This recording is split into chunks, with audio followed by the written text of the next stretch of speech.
guys, I am here to recommend 5 plants that even you can't kill. And Bruno's gonna help me.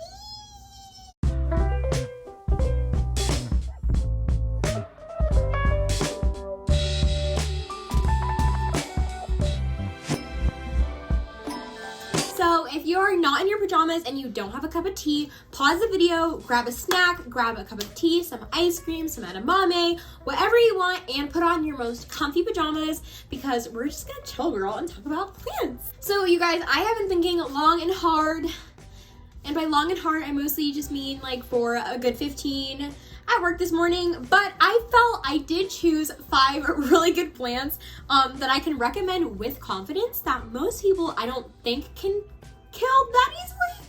If you are really bad, I would stick to the top 1 through 3 on the list because those are the easiest in my experience. I definitely will go through some tips as we go through this list on each plant, but ultimately the thing to remember is that plants are living things and they have things to tell us. They will give us feedback. So the greatest thing you can do to learn how to keep plants is to learn how to listen. It is a ZZ plant. So you know the ZZ plant, you have seen it probably honestly either on my Instagram if you follow me on Instagram, in someone's house, at the doctor's office. It's a really common plant and it is super easy. I think I've actually recommended it before, but I would say it's my number 1 easiest plant not to kill just because it is so freaking forgiving.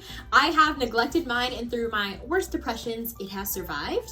So there are 2 main ZZ variants like on the market that you can find at like Lowe's for like 20 bucks or less in a decorative pot. I recommend them because they require very little light. Little light does not mean low light, so no, you cannot put it in your bathroom with no windows and come back and be like, why did it die? Because it didn't have any light. So please make sure you're giving this plant light because that's really important. It just doesn't need super bright light. I also say water this plant every 2 to 3 weeks. It really isn't a schedule of when you should be watering your plants. I say that all the time. It's not like, I mean, they're living things. It's just you don't get hungry at the same time every day. Well, maybe you do, but my body's not like that. But I would just recommend taking a look. I'll post a picture. Here you can see some of the leaves are a little bit juicier and like shinier. Those ones are usually like, okay, it's well watered. When they start to get thin and papery, that means it needs a little more water, girl. So grab your watering can and give her a drink and she'll pop right back up, trust me. Super easy plant. Number 2 on my list is a snake plant. I did bring one for show and tell. I actually have a lot of snake plants in my house because they are so easy, but this is one of my favorites. It is the Sanservieria Bantel Sensation. Sanservieria and snake plant are the same thing. They just have different names, but I actually really love this plant. I looked for it for a long time before I eventually bought it when I still worked at Bros of Hose, which is a houseplant company here in Orlando, Florida. And I really love them. I worked for them for a while and they're awesome. They actually ship nationwide and I believe they do offer heat packs. So if you're gonna order around this time and you live somewhere where it gets cold, I would definitely recommend doing that. But they're amazing. I think they still do restocks every Wednesday. I'll pop up their Instagram here so you can see, but they're an amazing company. They're super good people to shop from and I think you could probably get everything from this video on their website during a restock. So if you really want to go for it, girl, treat yourself. So Sanservieria, I like them a lot because they are very tolerant of lower light, just like the ZZ plant. You can find them all over the GD place. Like they have them at Walmart, Target, Lowe's. Like I said, there are a large variety of them. They are more tolerant of low light, but they will also grow fine in brighter light. I would just recommend not putting it from the corner of your room directly outside in direct light because it would need time to acclimate. But most places in your apartment, as long as it's not a lightless room, it will be fine. These I probably water honestly once a month, and I know that's not maybe the best for every single one of the ones that I have, but they're just not super thirsty. When they get a little bit crispier, I definitely recommend giving them a drink, but for the most part, I find them to be really easy. And snake plants, girl, get you one. Number 3 on my list is pothos. I am not the biggest pothos fan. I have this one right here that's kind of all up in my face, honestly.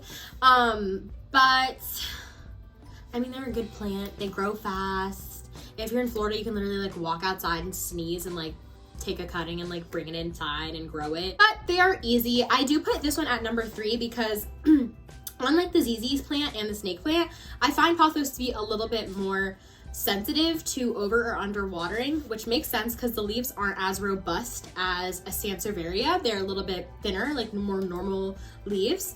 But that's okay. I still think they are communicative enough that you can keep them alive if you're paying like a semblance of attention. Once the leaves start to get a little bit dull, a little bit droopy, you know it's time to water. And I mean, that's generally true, but this is definitely a good training wheels plant. They're super cheap, so if it dies, like, no problem, but it is a way to learn to pay a little bit of attention to your plant. Number 4, this one is a little bit of like a wild card, I feel like, but if you are interested in like more tropical vibes, but you are like not into like just going out and like buying all these philodendron, I think the Raphidaphora Tetrasperma is an amazing plant. I have a lot of them because I just like them so much. But I brought this one. This was actually my first ever specimen of this plant, and you can definitely tell because, girl, she's been through a lot. Like, if you look at the bottom, there's so many different nodes and like, this plant tells a story, okay? But I have so many of them like growing all over my room. I'll put a picture of the one that's hanging above my bed that I just don't have the energy. I don't have the time to give them all as much love as I would like, but yeah, I love this plant. The reason I recommend it is because it honestly is easy. I feel like the care for this one is similar, if not easier, than the pothos.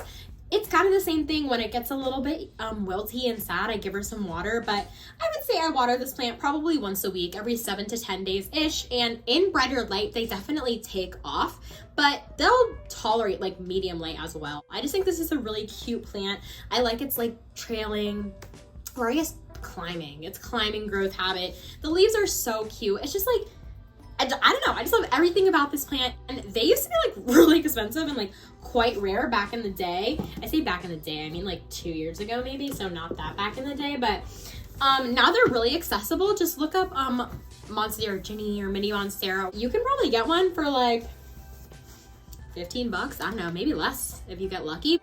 Hi, it's Editing Maya. I just checked. Bros does carry the Raphidaphora for $18.50. They are out of stock, but I'm sure that they will be back in stock very soon. And then the last plant I included, which I think some of you guys will be really happy about, is the Monstera Deliciosa. So when people say Monstera, they're oftentimes referring to this plant, but this specific Monstera is actually the Monstera Deliciosa. She's just beautiful. You can get them at Lowe's for like 15, 20 bucks. I went out with my friend yesterday and we found her one for like $8 and it was a 2-gallon.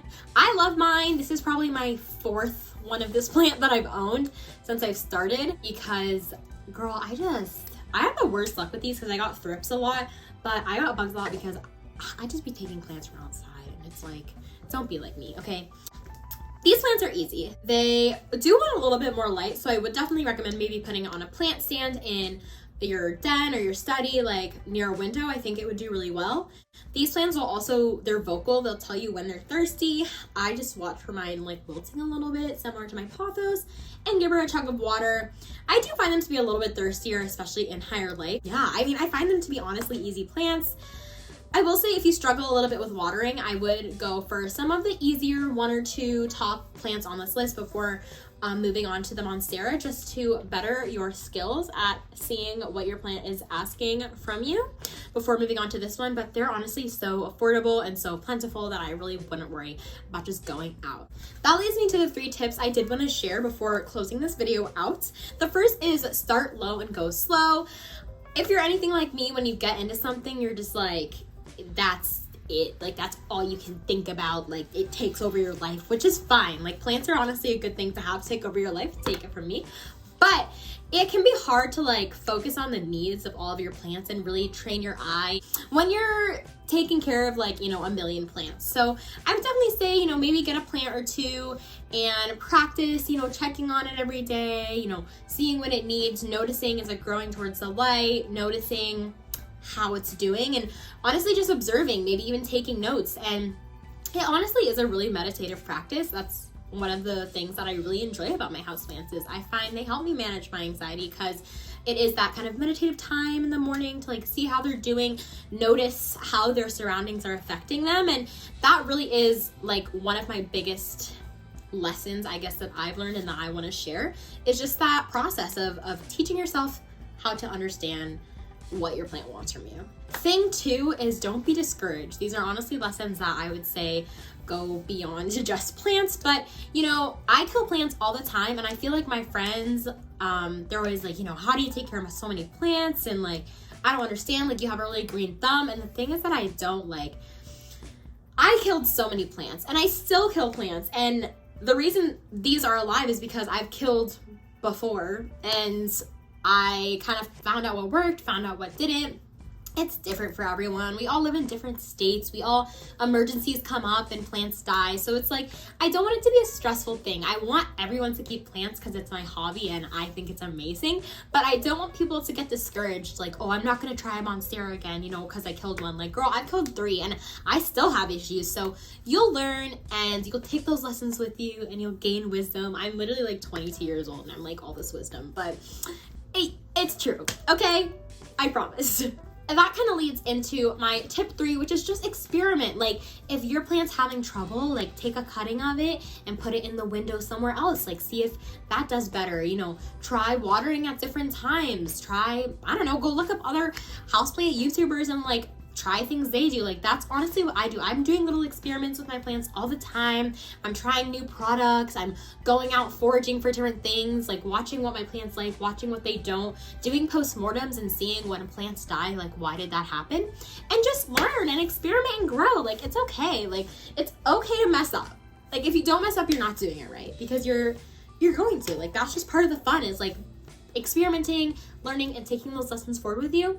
And like, honestly, you guys, you're gonna be great. But you guys, that is all for today. Those are the 5 plants that I recommend that even you can't kill, and 3 tips that I can share about my journey with plants. And honestly, I think you'll find them pretty helpful. If you don't, leave them, girl. You don't have to use them. And that is all, you guys. Thank you so much for watching. And again, like, I honestly really appreciate you taking the time to listen to me babble about something that I love. If you have any questions, you can find me on Instagram at Maya and her plants. Feel free to DM me any questions you have or comment them down below. And I hope to see you soon.